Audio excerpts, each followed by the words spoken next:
ጓንት ለብሶ ከመደገፍ ቢያንስ ሜዳ ላይ ገብቶ ማለት ተፍተፍ ላሚንሱ 5 ሳንቲም ተደብርሽ እናቴ እንኳንም ተንቀሳቀሽ ቂጥ ሞኝ ነው እግር ብልጥ ነው አባቴ ኖርማል ነው ኖርማል ሲጀመር ማን ቢንት አድርጋል እንኳን ዋጋውን የሰጠው የ40 ዓመት ሽማግሌ ታስገባለህ እንዴ አንተ ሙታን ታስገባለህ ሲኒላ ምን የመሰለ ወርቆን በረኛ እያለ ስፓኒያ ደግሞ ከዛ ከወያላ ተጫዋችሽ ጋር ዋጋሽን ነው በፈረንሳይ በኦሊሴ በምባፔ ድባቅ ነው ማስደበድብሽ በጣም አፍልተሻል ስፓኒያ ዋጋሽን ነው ማሰጥሽ ቀጣይ ምን ሰዓት ላይ ታላው ሚኬል ሜሪኖ ይላል ሚስተር ክላች ዴ ብቻውን ከ16 ውስጥ 8 ውስጥ ከ8 ውስጥ 4 ውስጥ አስገባቸው ማለት ሚኬል ሜሪኖ ሚስተር ክላች 86ኛ ደቂቃ ላይ ገባች 88ኛ ደቂቃ ላይ አገባች ገባ አይደለ እያጠናሽ ነበር እስካሁን የቆየችው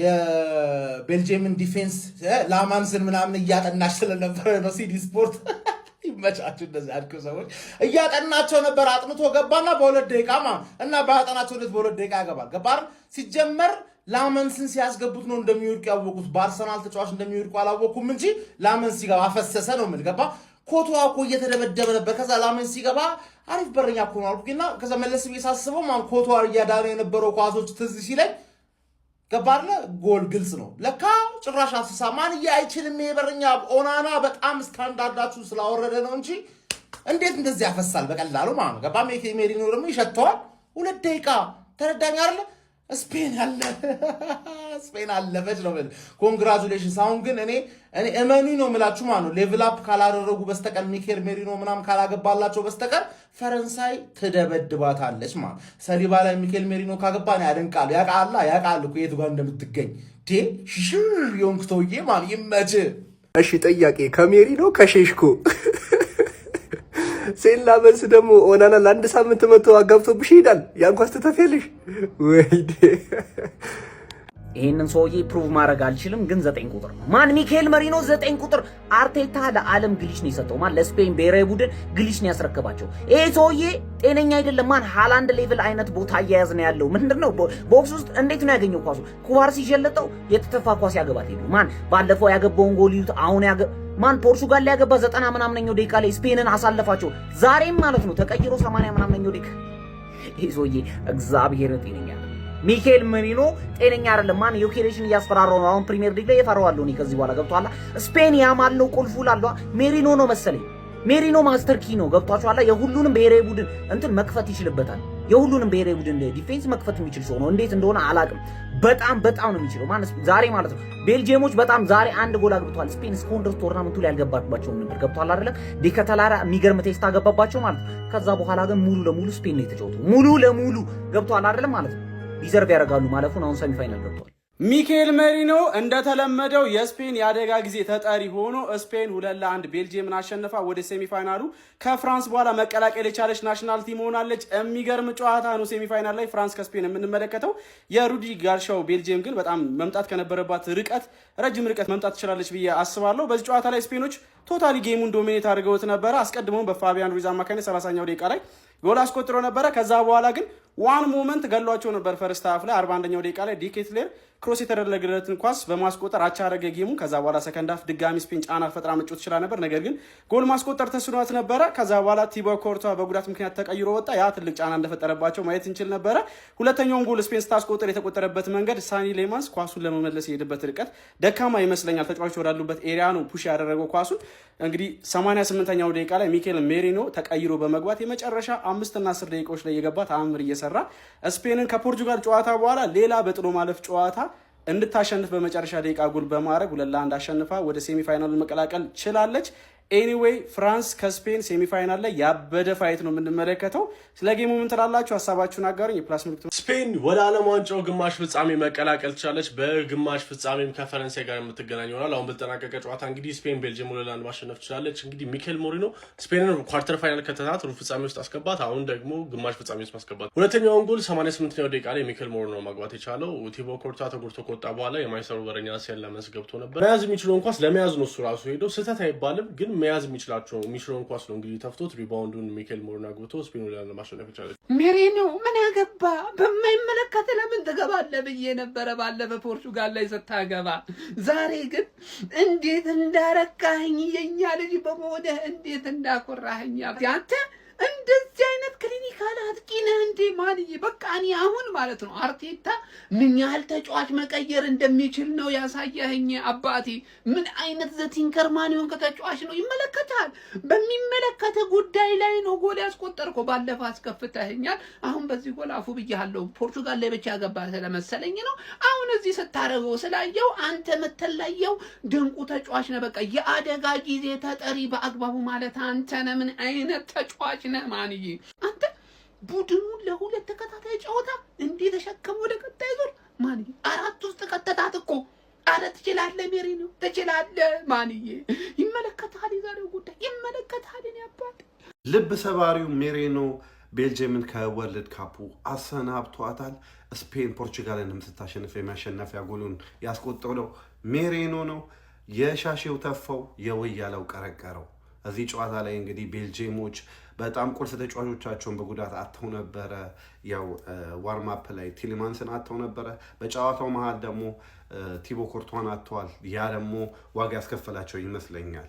የተቀይሮ የገባው የቤልጅየም በረኛ ነው እንግዲህ ተፍቶ ሜሪኖ ጎሉ እንዲያገባ ያደረገው። ስፔኖች 2-1 አሸንፈው እንግዲህ ወደ ሴሚፋይናሉ አልፈዋል። ሴሚፋይናል ላይ ከፈረንሳይ ጋር ይገናኛሉ። ወርልድ ካፑን ሊያሸንፉ ይችላሉ ተብለው የሚጠበቁት ሁለቱ ሀያላን ሀገሮች እንግዲህ ስፔንና ፈረንሳይ ሴሚፋይናሉ ላይ ይጫወታሉ። ስፔን እንግዲህ ወደ ብቃታቸው ወደ ፐርፎርማንሳቸው እየተመለሱ ያሉ ይመስለኛል። ኒኮ ዊሊያምስም ተቀይሮ ገብቷል። ላሚን ያማልም አሪፍ ተንቀሳቅሰዋል። ቤልጅየሞች እንግዲህ በሚያሳዝን ሁኔታ ለመጨረሻ ጊዜ የዓለማችንን ድንቁን ሚድፊልደር ኬቨን ዲብሮይን እና ቲቦ ኮርቷን ያየን ይመስለኛል። የመጨረሻ የዓለም ዋንጫ ጨዋታቸውን ይጫወቱ ይመስለኛል። ኤቨን ሉካኩ የመጨረሻ ጨዋታውን ይጫወቱ ይመስለኛል። ያው እንግዲህ ልጅ ወንዶቻችንን እየሸኘን እንገኛለን። ስፔንና ፈረንሳይ ሚካኤል ሱፐር ሰብ ሜሪኖ ይልሃል። ዛሬም ደገመው። ምን አይነት አስደናቂ ቅያሪ ነው እየሆነ የሚገኘው።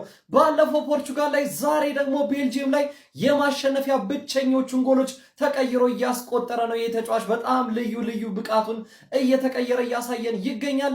ላመንስ ምን አይነት የሚያሳዝን ቅያሪ ለሀገሩ በጣም በወሳኝ ሰዓት እንግዲህ የተጎዳውን ቲቦ ኮርቷን ተክቶ ቢገባም ነገር ግን በመጀመሪያ ሙከራው ኳሷ ከእጆቹ አምልጣ እንግዲህ የሚካኤል ሜሪኖ ሲሳይ ሆናለች። በአሳዛኝ ሁኔታ ሴነ ላመንስ የማንቸስተር ዩናይትድ ግብ ጠባቂ የመጀመሪያ ሀገራዊውን በታላቅ መድረክ ላይ ያደረገውን ጥሪ እንግዲህ በዚህ ሁኔታ ማጠናቀቁ በጣም ከፍተኛ የሞራል ስብራት እንደሚያጋጥመው መጠርጠር አይከብድም። ሚካኤል ሜሪኖና ስፔን ግን በቀጣይ በግማሽ ፍጻሜው ፈረንሳይ እንደሚገጥሙ አረጋግጧል። ላሚን ያማል በጣም ድንቅ ብቃቱን ሲያሳየን ነበር፣ ምንም እንኳን ጎል ባያስቆጥርም ማለት ነው። ለማንኛውም በቀጣይ የፈረንሳይና የስፔን በጣም አጓጊ ጨዋታ ይጠብቀናል። እሱን ጨዋታ ማን የሚያሸንፍ ይመስላችኋል? ሀሳብ አስተያየትና ግምታችሁን ኮሜንት ሴክሽን ላይ አጋሩ። ሜዳ ስፖርትን ፎሎ ማድረግ እንዳትረሱ። አረ ሜሪኖ ባክ አረ ረፍ ባክ እንዴ! ባለፈው ፖርቹጋል ዛሬ ቤልጂየም ላይ የማይሆን ሰዓት እየጠበቀ ያገው ማን ምን አረር ተውበሉት፣ ይሄን ሰውዬ ተውበሉት ዴ ምን አርግ ነው የምትላቸው? ምን ያርጉ ማን በማይሆን ሰዓት ደህና ሰዓት እንኳን የምታገባሽ ኮርቷ ደግሞ ምን አሁን ሰው በዛ ሰዓት ይጎዳ። በዛ ሰዓት መርጠህ ማን ልክ እሱ ወጣ ያኛው ኪፐር ኳሷን መያዝ አልቻለም። ይሄ የተረገመ ሰውዬ በቃ ማይሆን ሰዓት ማይሆን ቦታ ላይ እየተገኘ ጥልቅ አንተ ምን አይነት ሰው ነህ? በእናትህ አንተ ምን አትሆንም? አንተ ልብ ሰባሪ ሆንክ ሰውዬ። ኧረ ላሽ ስፔን ወደ ቀጣይ ዙር አልፋለች። አንተ ግን ማለት ነው እኔ ቀጣይ አርፎ መሀል ሜዳ ላይ ይጫወት። ስፔን ቤልጅየምን ጥላ እንግዲህ ወደ ቀጣይ ዙር አልፋለች። ሴሚፋይናል ላይ ስፔን ከፍራንስ የሚገርም ጨዋታ እንመለከታለን ማለት ነው። ሜሪኖ ዛሬም ተቀይሮ ገብቶ አግብቷል። ኦሪጊን ሆኗል ማለት ነው። ያው ምንም ጥያቄ የለውም ስፔን እንድታልፍ ነበር የፈለኩት፣ ግን ጎሏ እንዲህ ባትቆጠር ሙዴ ነበረ። ኦልሞስት በቃ ኤክስትራ ታይም ተመለከትን ብዬ ነው ማለት ነው። ጎል የገባ የሴን ላመንስ እጅ አፈሰሰች ጋይስ። ኪባርሲ የመታውን ሹት ሴን ላመንስ መቆጣጠር አልቻለም። ኳሷ አመለጠው። እሱ የተፋውን ኳስ ሜሪኖ አስቆጥሮት እንግዲህ ባለቀ ሰዓት ስፔን ቤልጅየምን መጣል ችላለች ማለት ነው። ያው ሴን ላመንስ እንግዲህ ኩርቷ መጎዳቱን ተከትሎ ቀይሮት ገብቶ ነበር ማለት ነው እና እድል አልቀናውም ማለት ነው። ያ ነው የደበረ እንጂ ስፔን በማለፏ ደስ ብሎኛል ማለት ነው። ስፔን በጣም ጥሩ ነበረች። ሚድፊልዱን በጣም ኮንትሮል አድርገውት ነበረ። በተለይ ሮድሪ በቃ ክላሲስ ፐርማነንት ማለት ይሄ ነው። በቃ ሮድሪ በደንብ ጌሙ እንዲቆጣጠሩ አግዟቸው ነበር። አሁንም ማድነቅ ያለብን ቤልጅየሞች በደንብ ትራንዚሽንን ነበር ምርጫቸው አድርገው የነበረው። ግን ደግሞ የስፔን ዲፌንስ ማለት ነው ላይ ካለማድነቅ አትችሉም። ከኳስ ጋርና ከኳስ ውጭ ያላቸውን እንቅስቃሴ ማለት ነው። ማጥቃቱ ላይ ከተሳተፉ በኋላ ተመልሰው ቶሎ ወደ ቅርጻቸው የሚመለሱበት ታክቲካል ዲሲፕሊናቸውን ምናምን አለማድነቃችሁም ዳትስ ጎል እየተቆጠረባቸው አሉ ነው። ያው ዛሬ ተቆጥሮባቸዋል፣ ምንም ማድረግ አይቻልም። ግን ስቲል የስፔን ዲፌንስ በጣም ጥሩ ነው ማለት ነው። ቤልጅየሞች እንግዲህ በደም ሰሌክትድ ሞመንቶችን በደም ፕሬስ እያደረጉ ነበረ። ከዛ እነዛን እንግዲህ የሆነ ኳስ ሲያገኙ ኳሱን ሲያሸንፉ ቶሎ ኬቨን ደብሬን ነበር የሚፈልጉት ማለት ነውና ትራንዚሽንን ነበር እንዳልኳችሁ ምርጫቸው አድርገው የነበሩት። ግን ዛሬም ላሚን ያማልን አለማድነቅ አንችልም። ላይክ ያማል እንዴት ነው ያማል እንደዚህ ያደረገ እንደዛ ምናምን ከምትሉ ሉክ ያማልን ከፖርቹጋል ጋር ሲጫወቱ ኑኖ ሜንዴስ ትልቅ የፖርቹጋል የማጥቃት ዌፕን ነበረ። ግን ደግሞ ያማልን በመያዝ ተጠመደ። ያማልን በአንድ ተጫዋች አትይዞም፣ ኦቨርሎድ ታደርግበታለህ።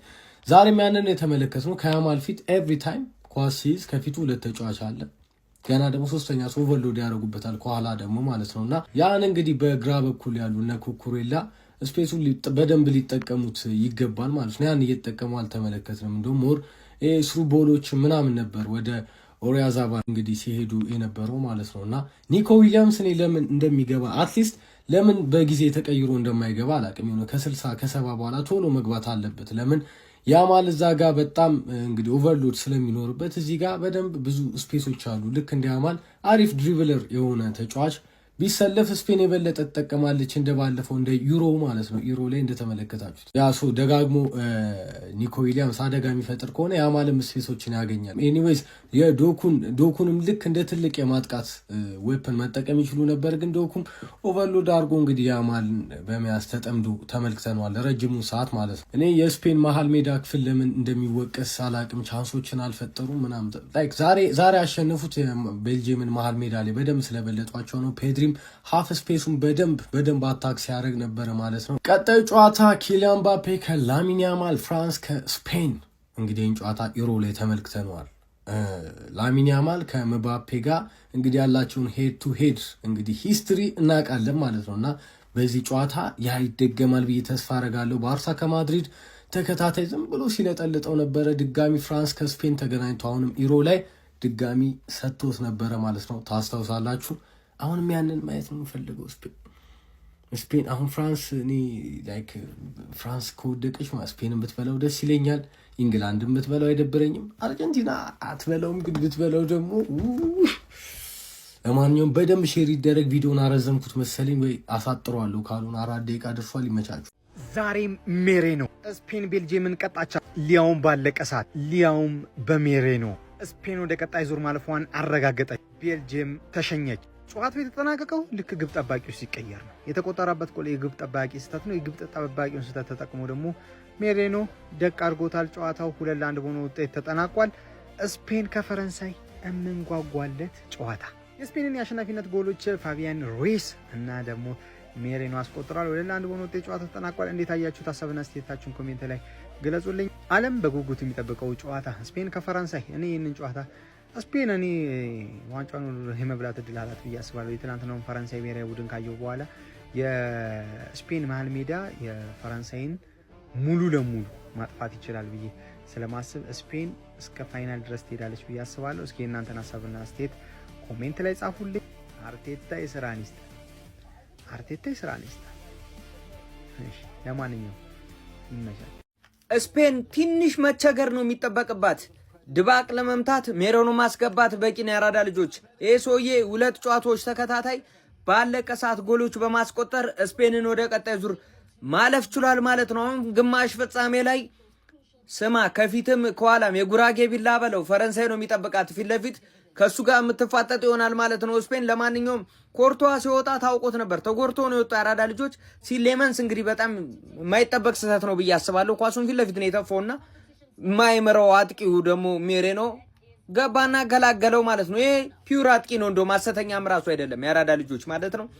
ለማንኛውም ስፔን ወደ ቀጣይ ዙር አልፋለች። እስቲ ምን ታስባላችሁ? የድረስ መሄድ ትችላለች? ሀሳብ አስተያየት እናንተ ነው። ሼር ኮፒ ሊንክ እንዳይረሳ። ይመቻችሁ። ስፔን በታሪኳ ለሁለተኛ ጊዜ ግማሽ ፍጻሜ መድረስ ትችላለች። 2-1 አሸንፋለች። ስለዚህ ጨዋታ አንዳንድ ነገር ልበላችሁ። በጣም ፖዚሽን ቤዝድ የነበረ ጨዋታ ነበር። እስከ 20 ምናምነኛው ደቂቃ ድረስ ሙከራ ራሱ ያላየንበት ጨዋታ ነው የነበረው። ከዛ በኋላ ግን የመጀመሪያ ብሬካቸውን ያገኙት ስፔኖች ላሚን ያማል ለፔድሮ ፖሮ ያቀበለውን ኳስ ነበር ማይነስ ሲደረግ ከኦልሞ የተተፋውን ኳስ ቶሎ ብሎ ፋቢያን ሩይዝ ደርሶ ማስቆጠር የቻለው። በሚገርም ሁኔታ የስፔን ሁለተኛው ጎል እንደዚህ የተተፋ ኳስ ነው የገባባቸው የነበረው ያው ቤልጂየሞች ላይ ማለት ነው። ብቻ ከዛም በኋላ የነበሩት ሙከራዎች ያን ያክል ቆሎ የሚደፉና ሙከራዎች አልነበሩ። ቤልጂየሞችም መጮት የሚፈልጉት የነበረው ኳስ እንዳለ በረጃጅም ኳስ ቻርልስ ዴ ኬተላራን በማግኘት ከኬተላራ ደግሞ የሚወርዱትን ኳሶች ክንፎቻቸው እንዲጠቀሙባቸው ለማድረግ ነበረ። ብራይት ስፖት የነበራቸው በጄሪሚ ዶኩ በኩል ነበር። ሊያንድሮ ትሮሳርድ ዛሬ በደንብ መጮት አልቻለችም የነበረው በዚህ በኩል ከወረደች በኋላ ማለት ነው። ዴብሮይና ምንም ጨዋታ ላይ ኤፌክት አልነበራቸውም። ሰከንድ አፉ ሲቀጥሉ በዛው አቻ ውጤት ረጅሙ መንገድ ስለቀጠሉ መጨረስ ነበር የፈለጉ የነበሩት። ነገር ግን ስፔኖች የተለያዩ ቅያሬዎችን አድርገው ነበር። በቅያሬዎቹ አማካኝነት ተደጋጋሚ ሙከራዎችን ማድረግ ችሎ ነበር። ለምሳሌ ኦሪያዛባል ሲሞክሩት የነበረው ኳስ ምናምን ማለት ነው። ከዛ በኋላ ግን ልክ ቲቦት ተጎርቶ ሲወጣ ኢሹ ተፈጠረ። እኔ እንደውም ሴላመንስ ስልክ ላይ የሚያዝ ደግሞ የመጣው ልል ነበር። ስልክ ቢዝ ይሻል ነበር ቤንች ላይ ሆኖ። ግን በጣም ከሚያሳዝኑኝ አይነት በጣም ምስኪን የሆነ ሰው ነው እና ያን ኳስ ባይተፋው ደስ ይለኝ ነበር። ከዛ በኋላ ግን አርቴታ ህይወቱን የቀየርለት ሚኬል ሜሪኖ እዛ 9 ቁጥር ቦታ ላይ ተገኝቶ ያቺን የተፋች ኳስ ከተከላካዮቹ ቀድሞ ሪያክት ማድረግ ማስቆጠር በመቻሉ 2-1 በሆነ ውጤት ስፔን አሸነፋ ማለፍ ችላለች ማለት ነው። ስፔን ከፍራንስ፣ አርጀንቲና ደግሞ ከኢንግላንድ ጋር ግማሽ ፍጻሜ ምና ይመስለኛል። እነዛ ጨዋታዎች ላይ ማየት ያብቃን። ፎሎ፣ ኮፒ ሊንክ፣ ሼር እያረጋችሁ ይመቻችሁ። የቤልጂየም ኮንቴንት ጀሬሽ ሮበርቶ ማርቲኔዝ ጨፈጨፈው፣ ከዛ ሩዲ ጋርሲያ ጠርጎ አባረረው ማለት ይቻላል ማለት ነው። ቤልጂየሞች በጣም በሚያሳዝን ሁኔታ 2-1 በስፔን ተሸንፈው ወጥተዋል ማለት ነው። ቲቦ ኮርቷን ራሱ ሲያለቅስ የተመለከትንበት ጨዋታ ነው። በጣም ያሳዝናል። ብቻ ያ በጣም ኢሞሽናል ስፓርቶች ነው የተመለከትነው በነ ዴብሮይና በነ ኮርቷ። ግን ሩዲ ጋርሲያ በጣም ከአቅሜ በላይ አንዳንድ ያውቃሉ ስትል እዚህ ጋር ትደርሳለህ ማለት ነው። በሰብስቲሽኖች ነበር አብዛኞቹ ጨዋታ ሲያመልጥ የነበረው ከቤልጂየም ጋር እና አሪፍ ነው ጎበዝ ነው ተብሎ ነበረ። ብዙ ሰው ወቅሶት ቢሆንም አፖሎጃይዝ እንኳን የሚያደርግ ሌተር በተደጋጋሚ ቤልጂየም ደጋፊዎች ራሱ ኮመንት ላይ ምናምን ሲጽፉለት ነበረ ለሩዲ ጋርሲያ ማለት ነው ከተወቀሰ በኋላ እና አሪፍ ነገር አሳይቶ ነበር። ግን አሁን ደግሞ ኦቨር ኮምፕሊኬት ስታደርገው እዚህ ጋር ትደርሳለህ። ስፔኖች ደግሞ የተረጋገጠ ነበረ የጨዋታውን ኮንትሮል ለመውሰድ የሚሞክሩት እንዳያሱት ሚድፊልዳቸውን ለመጠቀም አናዘር ሮድሪ ማስተር ክላስ ተመልክተናል ዛሬ ማለት ነው። ከዛም አልፎ ግን እነ ላሚን ያማልም ወደ 100% እየመጣ ያለበት ጊዜ ይመስለኛል። ከዛ ውጭ ግን ፍራንስን ይገጥማሉ።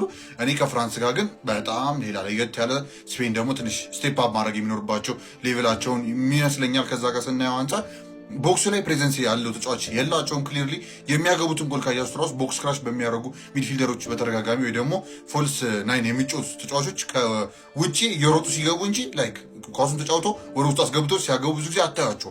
ኤኒዌይስ ግን ገባ ብለን ስንመለከት አንድ ነገር የጨዋታው እንግዲህ ሰሚፋይናላችን የመጀመሪያውን አውቀናል። ፍራንስ ከስፔን የሚያደርጉ ጨዋታ ነው። ኮመንት ላይ የገባችሁ ቮት ማድረግ እንዳይረሳ። ፖል አስቀምጬላችኋል እና ደግሞ ያ ቲም ለምን እንደሚያሸንፍ ኮመንት ላይ በዲስክሪፕሽን የምታስቀምጠው በጣም ደስ ይለኛል። ለምን የሚለውን ስፔሲፊክ ምክንያት ነው የምፈልገው። ኦልሞስት 1 ሴንት ሲሆነች ለምን የሚለውን የምታስቀምጡ ደስ ይለኛል። ኤኒዌይስ ግን ያለማጫ ግዴ ደምጣችሁ አሱ መጫ እንዳይረሳ። ሀሳቦች ኮመንት ላይ አስቀምጣችሁ ኮፒ ሊንክ ይደረግ። ከዛ ደግሞ ወደ ቪዲዮችን መለስ። ኮፒ ሊንክ በደንብ ይፈልጋል ቪዲዮ እየበዛ ስለሆነ ዛሬ እንቀጥል እና እሱ የመጣው ደግሞ ከእንደዚህ አይነት ከቻንስ ክሬሽኑ አይነት ይመስለኛል እና እሷን ማጣጣፍ ይፈልጋል። ላሚን ያማልም 100% ላይ አልመጣም፣ ግን ስቲል እንዲህ እንደሚጮህ ተታችቷል። ብጥብጥ ነው የሚያደርገው። በቃ ምንም ሰላም አይሰጠም እሱ ሜዳ ላይ እስካለ ድረስ። ከዛ ውጭ ባለው ፋቢያን ሩይዝ ነበር ማስቆጠር ይቻለው። ቦክስ ክራሽ ሲያደርግ የታወቀውን ፋቢያን ሩይዝ በቃ አለቃ አይታችሁታል ያገባበትን መንገድ። ከዛ ውጭ ባለው ደግሞ ሚኬል ሜሪኖ በጣም በሚያሳዝን ሁኔታ ኮርቷ እንግዲህ ተቀይሮ ከወጣ በኋላ ሰከንድ ሃፍ አካባቢ ላይ ከመጀመሩ ከዛ ሴን ላመንስ እንዳያችሁት ገብቶ ነበር። ሴን ላመንስ እድለኛ አልነበረም። አሪፍ ኳስ አድኖ ቢሆንም እሷን ኳስ ግን በመጥፋቱ የመጣ ሜሪኖ ደግሞ በጣም ስማርት የሆነ ተጫዋች ቦክስ ውስጥ የሚሰራውን ነገር ጠንቅቆ የሚያውቅ እኔ የሚያስታውሰኝ የእሱ ማለት ነው። ቦክስ ክራሸሮች አሉ ኦብቪየስሊ የእሱ አይነት ታይፕ ኦፍ ሚድፊልደርም ነው ብዬ አስባለሁ። ነገር ግን ይሄ አጥቂ ቦታ ላይ እንደማን መሰላችሁ? እንደውም አይ ቲንክ ፐርፌክት ኤግዛምፕል ለሁላችሁ ስኮት ማክቶሚናይ ነው። ትዝ ካላችሁ ቦክስ ውስጥ እንዴት እንደሚንቀሳቀስ የእሱ አይነት ቫይብ ይሰጠኛል። ሚኬል ሜሪኖ በጣም ኢንቴሊጀንት ነው ኢን ዘ ቦክስ። እሱን በጣም ልንሰጠው ይገባል ክሬዲቱ ማለት ከቤንች ተነስቶ ዛሬ ማድኗቸዋል። የሚገርማችሁ ነገር ዴላ ፉንቴ ማለት ነው ለዚህ ነገር ጉዳይ ብሎ የቻንስ ክሬሽን አይነት ለመቀየር ቪክቶር ሙኞዝ አለለት፣ የሬሚ ፒኖ አለለት፣ እሱን አልተጠቀመ። ከእንደገና ዊንግ ላይ እንግዲህ ፌራን ቶሬስ እንዳታረጉ ደግሞ ከእንደገና አልፎ ደግሞ ሌላ ላችሁ የፈለጉት ቦርሃ ኢግሌሲያስ ለምን መጣ? እንደ 9 ቁጥር መጠቀም ካልፈለግ ቦክስ ፕሬዘንስ ያለው አጥቂ ከፈለግ ማለት ነው። ይሄ እዛ ጋር ያለው እሷን ቀሪየር እያረክ ማታስተካከል ከሆነ ከፍራንስ ጋር እንደዚህ ላክ ብታረግ ሊሆነ ደቂቃ እንደዚህ ጸጥ ብትል ምናምን አይሰራም። በቃ ይገለዋል። ቤዚክሊ ሌላ ምንም ልል አልችልም። ብቻ ያ ግን ለስፔን እስካሁን ድረስ በጣም በጽድት ባለ ሁኔታ ኦልሞስት ተንቀሳቀሱ ነው። በጣም በየቦታው እንግዲህ አባብ አቨሬጅ በሚባል ሁኔታ ሁሉም ሰው አሪፍ መጫወት ችሏል። ፔድሮ ፖሮ ነበር ዛሬ ትንሽ አልጥም ያለ እንቅስቃሴው። ከዛ ውጭ ባለው ግን ስፔን ሁሉም እንዳያሱት አባብ አቨሬጅ የሚጫወቱት ደግሞ ያው ከፍ ያለውን ደግሞ የሚጫወቱት እነ ሮድሪክ የመሳሰሉ ተጫዋቾች እንደምታዩት ነው። ፔድሪም ገብቶ አሪፍ እንቅስቃሴ አድርጎ ነበር፣ ቤንች ከመደረጉ አልፎ ማለት ነው። አሪፍ እንቅስቃሴ ተመልክተናል። ከሁሉም ብቻ ስፔን አልፋ ፍራንስን የምትገጥም ይሆናል። ቅድም እንዳልኳችሁ ግን ከሁለቱ አሸናፊ እናንተ ማን ነው? ሀሳባችሁ ኮሜንት ላይ ማስቀመጥ እንዳይረሳ። ፖል ላይም ቮት ማድረግ ትችላላችሁ። ቀጣይ እስክንገናኝ ድረስ ይመቻችሁ።